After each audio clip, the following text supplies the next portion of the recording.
따라해 보겠습니다. 돌을 옮겨 놓으라. 설 명절로 인해서 다들 정신이 없지만 오늘 요한복음 11장의 말씀이 지난주에 이어서 이렇게 계속되는 말씀이라서 잠시 우리 복습 한번 해보고 계속 말씀을 듣겠습니다. 예수님이 더디 오신 이유에 대해서 크게 세 가지로 제가 말씀을 드렸죠. 다 아시겠지만 복습. 첫 번째, 예수님은 죽은 나사로를 다시 살림으로 하나님께 영광을 돌리고 또한 이를 통해서 자신이 하나님의 아들임을 증명하셨어요. 두 번째로 예수님은 죽음을 두려워하고 죽음이 끝인 줄 아는 우리 사람들에게 죽음은 자는 것이며 죽음 뒤에 반드시 다시 깨어난다는 것을 알려주셨지요.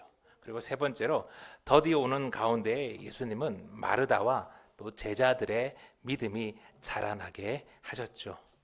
그래서 하나님은 우리가 기도하고 부르짖을 때 때로는 우리를 기다리게 하시고 더디 응답하세요. 그리고 그건 우리를 미워해서가, 우리를 버려서가 아니라 우리를 사랑해서도 또 사랑하는 이들에게도 그럴 수 있다 하셨어요. 그러니 낙심하지 말고 절망하지 말고 우리 예수님의 제자로 예수님 닮아 무럭무럭 자라가자 했죠. 오늘 이어지는 말씀은 예수님의 그 더디 오시는 가운데 이제 나사로를 다시 살리는 그 사건인데, 그런데 여기서 우리가 더 주목해야 될 것은 이미 나사로는 죽었잖아요. 그런데 그 한마디 말하지 못하는 이 나사로가 다시 살아나게 되는데 너무도 중요한 역할을 한 사람이 있어요. 우리 19절 말씀 다시 한번 들어볼게요. 많은 유대인이 마르다와 마리아에게 그 오라비의 일로 위문하러 왔더니 마르다는 예수께서 오신다는 말을 듣고 곧 나가 맞이하되 마리아는 집에 앉았더라. 여러분, 예수님이 오늘 마르다와 마르다와 마리아에게 언제 오셨죠? 오빠 나사로가 죽어서 무덤에 있은 지 나흘 하니까 이게 사흘인지 나흘 요즘 헷갈리는 사람도 많다는데 4일입니다. 4데이. 나흘째 오셨어요. 요한이 굳이 여기서 이렇게 나흘째 4일 뒤라고 분명히 밝히는 이유는 이 유대인들은 이 나흘째가 되면 죽은 영혼이 한 3일 정도까지는 머물지 모르지만 사흘이 지나면 반드시 떠난다고 이렇게 생각을 했기 때문이에요. 전통적으로. 그러니까 나흘째가 되었다라는 말은 이제 이 나사로가 더 이상 회생할 가능성이 전혀 없는, 다 끝난 상태라는 것을 말하는 거죠. 그리고 또 나흘째, 그때는요 마르다와 마리아를 이미 많은 유대인들이 조문하고 다녀간 그 뒤였어요. 장례를 이렇게 경험해 본 분들은 아시겠지만 여러분, 장례 나흘째가 어떻게 됩니까? 사흘 장례를 치르고 나면, 그리고 나서 이제 집으로 돌아오면 몸도 마음도 너무너무 지치잖아요. 아니, 파김치가 된다고 그러죠. 그런데 바로 그때 모든 것이 다 끝난 것 같고 몸도 마음도 너무 지쳐있는 바로 그때 예수님이 오시는 거예요. 오라고 그렇게 사람 보내서 부를 때는 안 오시고 도와달라 할 땐 안 오시고 기름과 등을 가지고 신랑을 기다렸던 신부들, 그들이 밤늦게 더디 오는 신랑을 기다렸던 것처럼 그제서야 예수님이 짠 하고 나타나시는 거죠. 그래서 몸도 마음도 상하고 지친 마리아는 그전까지 그렇게 좋아하던 예수님이 오셨다는 소식을 듣고도 쌩깝니다. 이런 표현. 마음이 너무 상해가지고 예수님이 왔다는 소식을 듣고도 나가지 않는 거예요. 그냥 집에 그냥 앉아 있는 거예요. 종종 마리아가 향유 옥합을 깨트려서 예수님께 붓고 자신의 머리털로 예수님의 발을 닦았기에 우리는 마리아가 마르다보다 훨씬 더 성숙하고 귀한 그런 믿음의 사람인 것으로 오해하기 쉬운데, 아직 그 향유 옥합을 깨트린 사건은 아직 일어나지 않았어요. 그건 나사로가 다시 살아고 난 다음의 일이죠. 오빠의 투병, 그리고 죽음, 그리고 장례까지 치르느라 몸도 마음도 다 지쳐 있을 때 마르다는 예수님이 오신다는 소식을 듣고 달려나갔지만 오늘 마리아는 그러지 않았어요. 많은 사람들이 오늘 마리아처럼 몸이 지쳐서 또 마음이 상해서 또 예수님이 더디 오셨어 이런저런 여러 이유로 예수님이 오셨는데도 예수님이 우리를 부르시는데도 나가지 않습니다. 예수님이 문을 두드리는데도 열지 않아요. 그래서 아무 일도 일어나지 않습니다.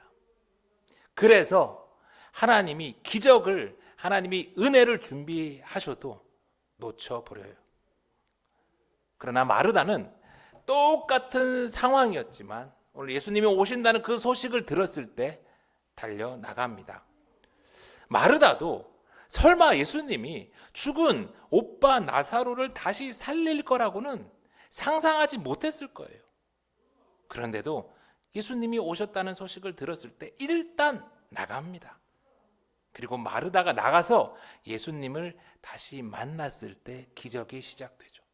그러니 여러분, 어떤 상황에도 우리 예수님께 나아가야 합니다. 가망이 없고 모든 것이 다 끝나버린 것 같은 나흘째라도 예수님이 오시면, 예수님이 부르시면 나가야 해요. 끝났다는 건 내 생각, 우리 생각일 뿐 어쩌면 바로 그때가 하나님이 일하시는 때입니다.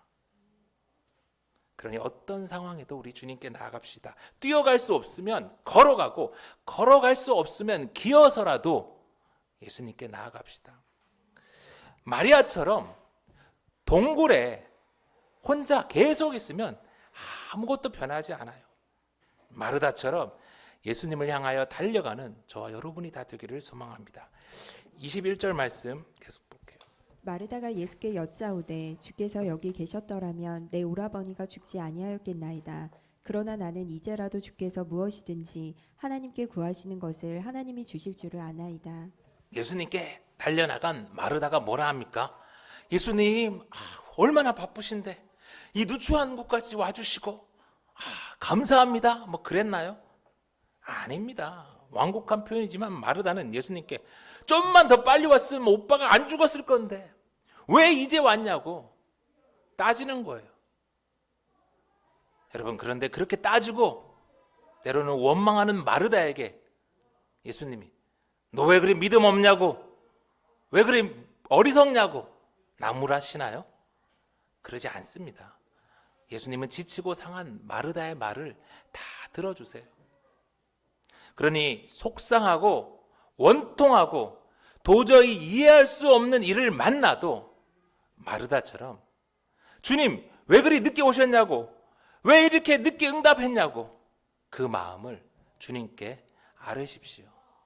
쏟아내십시오. 여러분, 그것도 기도입니다. 아니, 그게 기도예요.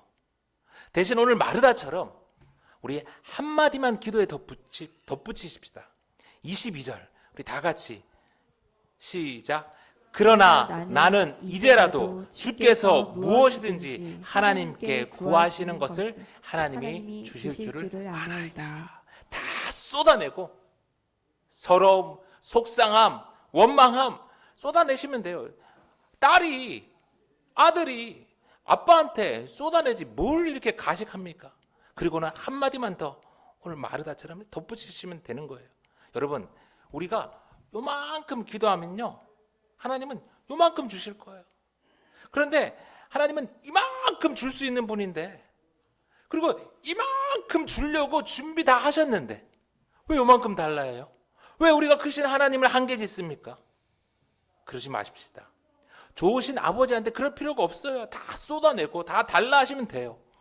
원망도 하고 따지기도 하지만 그래도 마리아가 예수님께 나아가니까, 마르다가 구하시는 것을 하나님이 다 주실 줄 믿는다고 고백하니까 예수님이 일하기 시작합니다. 23절 예수께서 이르시되 내 오라비가 다시 살아나리라. 마르다가 이르되 마지막 날 부활 때에는 다시 살아날 줄을 내가 아나이다. 그런데 여러분, 예수님이 어떻게 일하십니까? 어떻게 죽은 나사로가 다시 살아나죠? 내 오라비가 다시 살아나리라는 예수님의 말씀에서 기적이 시작돼요. 여러분, 오빠가 죽은 나사로가 다시 살아나는 기적이 먼저가 아니라 오빠가 다시 살아나리라는 예수님의 말씀이 먼저예요. 기적이 먼저면 우리가 주님을 믿는 게 어쩌면 훨씬 쉬울 텐데 늘 말씀이 먼저 옵니다.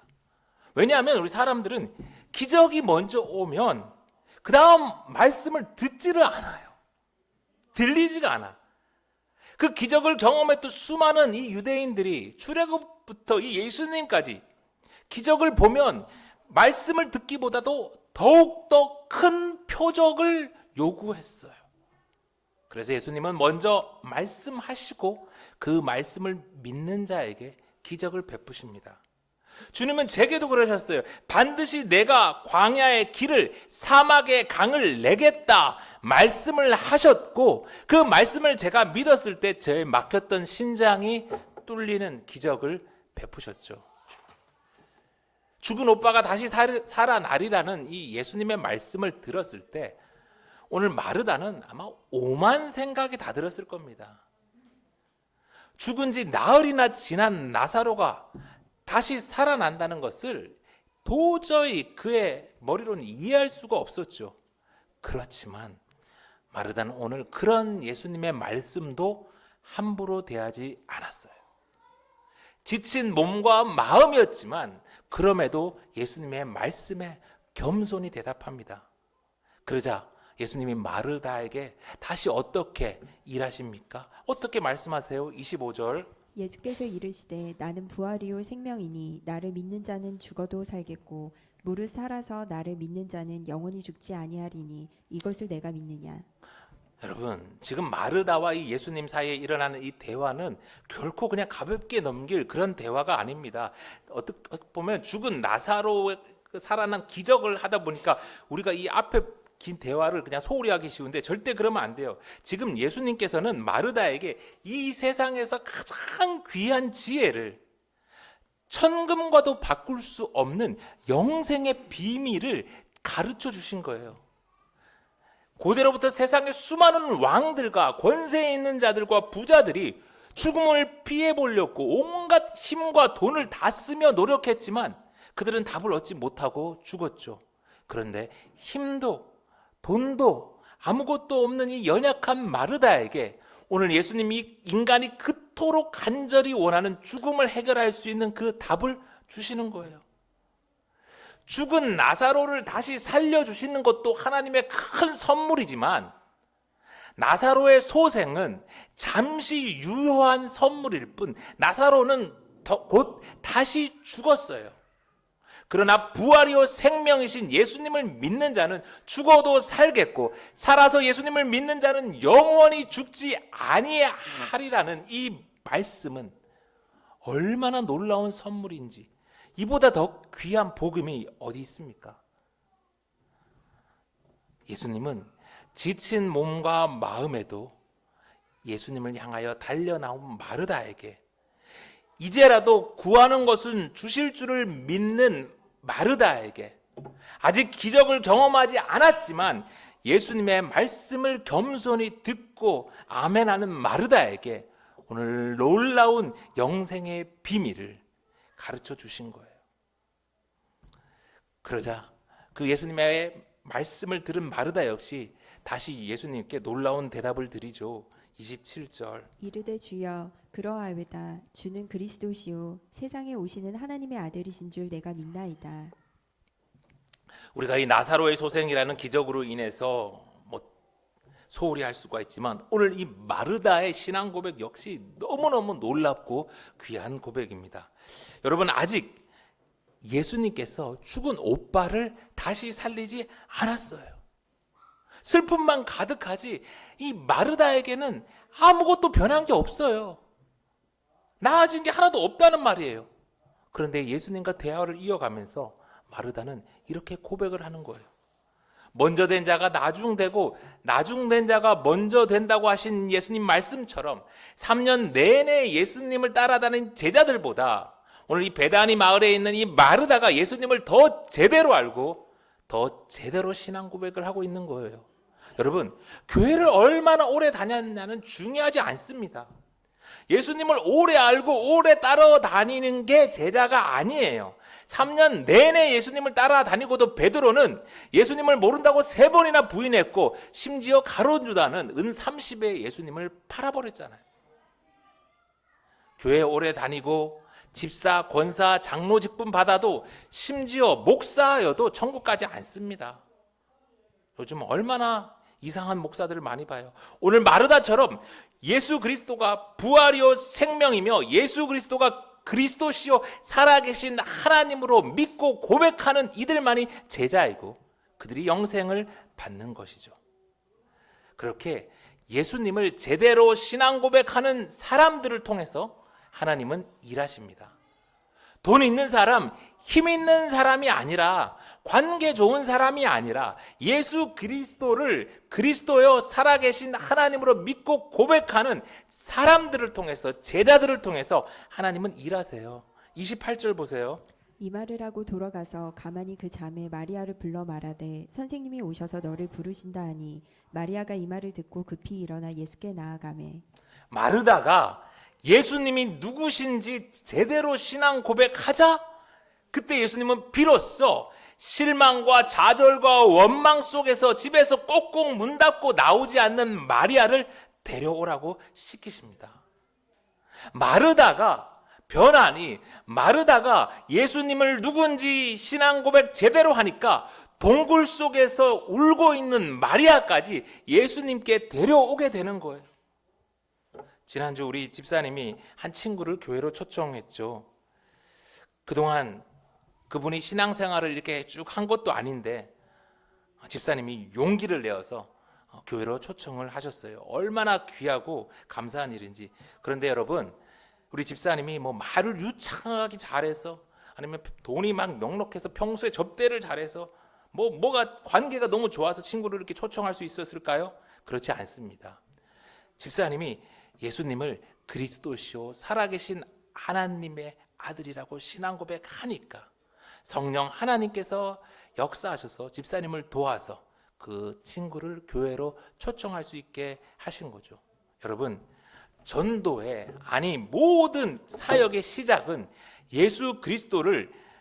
예수님을 그리스도여 살아계신 하나님으로 고백하는 것에서 시작됩니다. 이게 안 되면 아무리 돈이 많아도 아무리 힘이 있어도 관계가 좋아도 전도가 안 돼요. 이게 아니면 아무리 사람을 많이 모아도 그건 전도가 아니에요. 예수님만이 주와 구주 되시며 살아계신 하나님이라고 고백할 때 우리는 비로소 전도할 수 있고 우리의 모든 사역이 우리의 모든 섬김이 하나님의 기쁨이 될 것입니다. 32절입니다. 마리아가 예수 계신 곳에 가서 배웠고 그 발 앞에 엎드려 이르되 주께서 여기 계셨더라면 내 오라버니가 죽지 아니하였겠나이다 하더라. 예수님께 간 마리아 역시 마르다와 같은 말을 합니다. 예수님, 조금만 빨리 오시지. 왜 그리 더디 오셨습니까? 예수님만 여기 계셨으면 우리 오빠는 죽지 않았을 거예요. 그런 마리아 역시 예수님은 탓하지 않으십니다. 펑펑 우는 마리아를 보고 함께 아파하시며 함께 괴로워하시며 그를 안아주십니다. 우리 예수님은 그런 분이십니다. 예수님은 나사로를 어디 두었는지 물으시고 주여 와서 보옵소서라는 이 마리아의 말에 다시 눈물을 흘리십니다. 사랑하고 의지했던 나사로의 죽음으로 인해 마르다, 마리아 또 그를 알던 많은 친구들의 눈을 그 슬픔이 가렸죠. 눈물이 가렸어요. 그래서 그들은 예수님과 함께 있음에도 아무것도 볼 수가 없었어요. 그런데 바로 그때 예수님이 다시 한번 마르다에게 이해할 수 없는 말씀을 하십니다. 39절. 예수께서 이르시되 돌을 옮겨 놓으라 하시니 그 죽은 자의 누이 마르다가 이르되 주여 죽은 지가 나흘이 되었음에 벌써 냄새가 나나이다. 예수께서 이르시되 내 말이 내가 믿으면 하나님의 영광을 보리라 하지 아니하였느냐 하시니 무엇이든지 하나님께 구하신 거는 주실 줄을 안다고 고백은 했지만 주는 그리스도시요 세상에 오는 하나님의 아들이신 줄 내가 믿는다고 고백은 했지만 또다시 돌을 옮겨 놓으라는 예수님의 말씀을 마르다는 정말 이해할 수가 없었어요. 이제 와서 도대체 왜 죽은 오빠 얼굴이라도 이제 보겠다는 건가? 벌써 이렇게 냄새가 나는데 그냥 무덤 밖에서 곡하시면 될 것이지 왜 힘들게 저 큰 돌을 다시 옮겨 놓으라는 거지? 마르다는 별의별 생각이 아마 다 들었을 겁니다. 그렇지만 내가 믿으면 하나님의 영광을 보리라는 예수님의 말씀에 마르다는 더 이상 토를 달지 않고 무거운 돌을 옮겨 놓죠. 41절 돌을 옮겨 놓으니 예수께서 눈을 들어 우러러 보시고 이르시되 아버지여 내 말을 들으신 것을 감사하나이다. 그런데 여러분 오늘 마르다가 갑자기 슈퍼우먼으로 변해서 혼자 이 돌을 옮겼을까요? 아닙니다. 무덤을 막는 돌이 얼마나 크고 무거운데 원문을 보니까 에란 그들이 돌을 옮겼다라고 되어 있어요. 아마 마르다는 그 자리에 있던 마을 사람들과 함께 힘을 모아서 돌을 옮겼을 거예요. 예수님의 말을 들은 마르다가 주변에 있는 이들에게 돌을 옮겨 놓으라는 예수님의 말씀을 전했고 마르다의 말을 전해 들은 이들이 힘을 합쳐서 이유는 잘 모르지만 돌을 옮겨 놓은 거죠. 그리고 그들이 예수님의 말씀대로 돌을 옮겨 놓자 예수님이 기도하십니다. 죽은 나사로가 다시 살아나는 놀라운 역사가 시작되는 것이죠. 저는 오늘 말씀을 준비하면서 예수님의 말씀을 듣고 마르다와 함께 죽은 나사로의 무덤을 막고 있던 이 큰 돌을 옮긴 사람들, 그들이 바로 교회이고 그들이 바로 목장이라는 생각이 들었어요. 예루살렘 옆 작은 동네의 베다니, 그곳은 돈도 힘도 뭐 하나 내세울 게 없는 사람들이 모여 살았지만 그들이 예수님의 말씀을 듣고 함께 무거운 돌을 옮겼을 때 세상이 깜짝 놀랄 표적이 거기서 일어났죠. 여러분, 주님은 우리에게 동굴 속에 죽어있는 나사로를 다시 살리라 명령하지 않으십니다. 그러나 대신 집에 홀로 낙심해서 울고 있는 마리아를 예수님께 데려오라 말씀하세요. 대신 죽은 나사로와 예수님 사이를 가로막고 있는 이 돌을 옮겨 놓으라 말씀하세요. 그리고 마르다처럼 우리가 순종하면 예수님이 마리아를 회복시킵니다. 마르다처럼 우리가 순종하면 예수님이 죽은 나사로를 다시 살리실 거예요. 그리고 혼자 그 돌을 옮기기가 너무 힘드니 예수님은 우리를 목장으로 모아주셨고 또 더 큰 돌을 옮길 수 있도록 교회로 모으셨어요. 그런데 여러분, 예수님이 무엇 때문에 마르다에게 돌을 옮겨 놓으라 말씀하셨을까요? 예수님이 막 힘이 없어서? 아니겠죠. 예수님이 부활하셨을 때는 무덤을 막고 있는 그 큰 돌을 저절로 예수님이 천사를 통해서 옮겨버리셨어요. 오늘 돌을 옮겨 놓으라 하시는 것은 예수님이 힘이 없어서가 아니라 마르다에게, 그리고 함께 그 돌을 옮긴 베다니 마을 사람들에게 죽은 나사로가 다시 살아나는 이 놀라운 기적에 동참하게 하시는 것이죠. 그리고 순종이 기적을 만든다는 것을 알려주시는 거예요. 그래서 예수님은 종종 우리에게 돌을 옮겨 놓으라 명령하세요. 말씀을 준비하며 한 달에 한 번 이렇게 공부하는 그 목사님 모임이 있는데 일산 승리교회 그 목사님 일산에 있는 예수 승리교회 그 일산 승리교회에서 분립 개척된 그 목사님 만나서 이렇게 목회하는 소식을 들었어요. 그 교회는 이제 한 50대, 60대가 주축으로 한 100여 명, 200여 명 이렇게 모이시는 것 같은데 요즘 눈에 띄게 이렇게 은퇴하는 분들이 늘어났대요. 이제 나이가 드신 분들이 많으니까.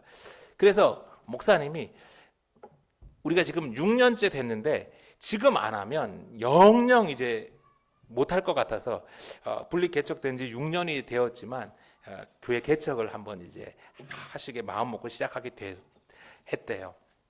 그런데 이제 그냥 상가에서 이렇게 간판 달고 교회를 이렇게 하는 게 아니라 지하 1층에 공간을 마련해 가지고 이제 따밥이라는 식당을 이렇게 하기로 했어요. 여러분 따밥이라고 들어보셨어요? 따뜻한 밥상이라고 이 김치찌개를 이 3,000원에 파는 식당인데 주로 이제 목사님들이 이렇게 많이 거기서 이렇게 일해요. 요즘 교회 이미지가 너무 안 좋고 교회 간판을 달아놔도 아무도 안 오고 전도도 안 되니까 목사님들이 이 3,000원 김치찌개 식당으로 예수님과 이 사람들 사이에 있는 큰 돌을 옮기고 길을 내는 거죠. 교회가 맨날 땅 사고 큰 건물 짓기만 바빴는데 이제라도 예수님과 사람 사이를 가로막고 있는 돌을 옮기는 일에 이렇게 애써서 얼마나 귀하고 감사한지 몰랐어요. 우리 성도님들과 함께 시간 되면 한번 먹으러 꼭 갔으면 좋겠더라고요. 우리가 그동안 애쓰고 또 이제 봄부터 다시 하려고 준비 중인 토요 놀이방 사역도 그리고 컴패션 결혼 아동 사역도 다 예수님과 사람 사이를 막고 있는 그 돌을 옮기는 너무나 귀하고 소중한 사역입니다. 그러니 우리를 교회와 또한 목장으로 모아주신 주님께 감사하며 다시 한번 힘을 냅시다. 말씀을 이제 마칩니다. 사랑하는 성도 여러분, 어떤 상황에도 우리 예수님께 나아가야 합니다.